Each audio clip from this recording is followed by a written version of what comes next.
4 na taon matapos tambangan, may nagturo na sa nagpapatay umano kay PCSO Board Secretary Wesley Barayuga. Pinangalanan sa Kamara si NAPOLCOM Commissioner Edilberto Leonardo na inutusan umano ni dating PCSO General Manager Royina Garma. Nakatutok si Maki Pulido. July 2020 pa nang patayin si retired General at PCSO Board Secretary Wesley Barayuga habang traffic sa Mandaluyong.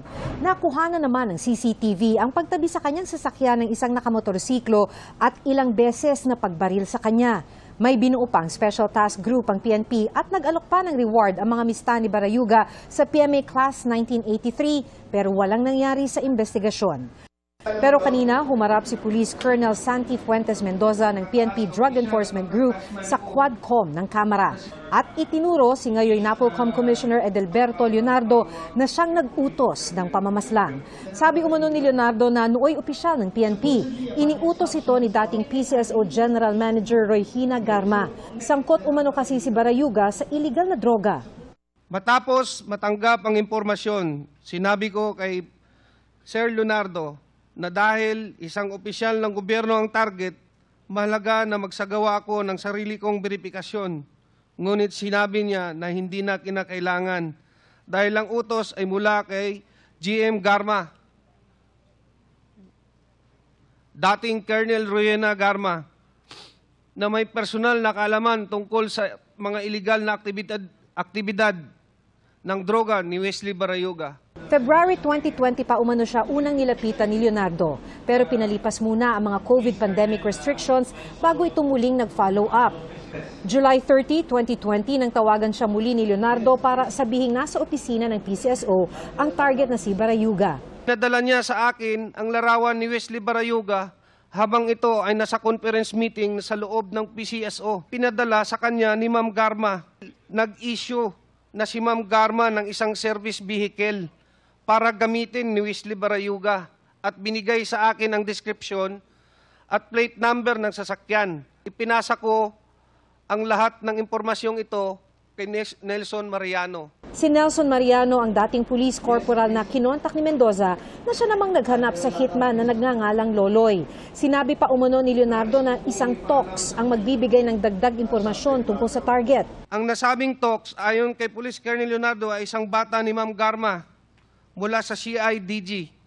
Matapos makatanggap ng tawag mula kay Tox, sinabi ko sa kanya, mag-coordinate siya sa aking middleman na si Nelson Mariano, na siyang magbibigay ng impormasyon sa designated hitman. Nang mapatay na si Barayuga, binayaran umano ni Leonardo si Mariano ng 300,000 pesos. 40,000 pesos ang parte umano dito ni Colonel Mendoza. Sabi ni Surigao Congressman Johnny Pimentel, bago patayin si Barayuga, may isisiwalat itong katiwalian sa PCSO. The motive of the killing of General Barayuga was to stop General Barayuga from testifying against Colonel Garma. Itinanggi ni Garma at Leonardo ang mga akusasyon. Maganda po, wala po kaming conflict. Yes, nag-uusap po kami. Nagulat lang po ako, Mr. Nagulat Chair. lang. I didn't expect it po. So this is the first time you heard na you are being implicated in the death of General Barayuga. Yes, Mr. So Chair. you were never also investigated by any law enforcement agency as far as the death of General Barayuga was concerned? Wala po, Mr. Chair. No. Hindi po totoo yun, Mr. Hindi totoo. So is there any reason, may galit ba sa'yo si Colonel Mendoza? Nakilala ko po yan. I think isang beses lang kami nag-meet. Isang beses yan. lang. I know that he's an underclass po namin. Underclassman. Pero maliban doon, wala na po akong, hindi ko na po siya So no ganun working kilala. relations with Colonel Mendoza? Wala po, Hindi mo Mr. naging Chair. tao before in your units? Hindi rin po, Mr. Chair. Hindi mo rin utusan to do something legitimate that he didn't do or something?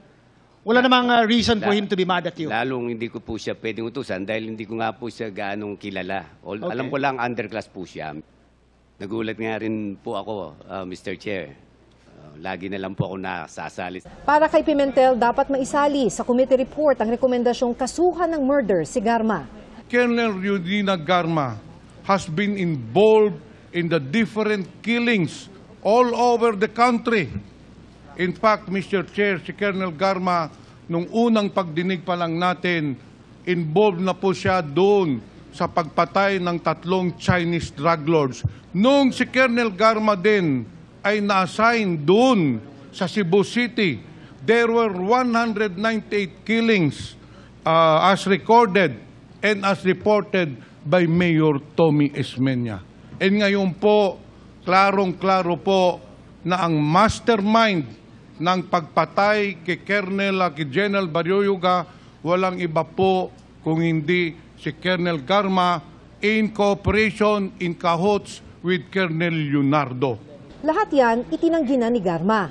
Bago humarap sa Quadcom si Mendoza ay na-cite in contempt na si Leonardo dahil sa pagsisinungaling umano sa komite kaya idedetine sa Kamara. Bago nito ay na-question na rin si Garma sa pag-appoint ng ilang mga kamag-anak sa PCSO noong namumuno siya roon kabilang ang anak na itinalagang confidential agent kahit hindi umano qualified. Do you know the qualifications of confidential agent?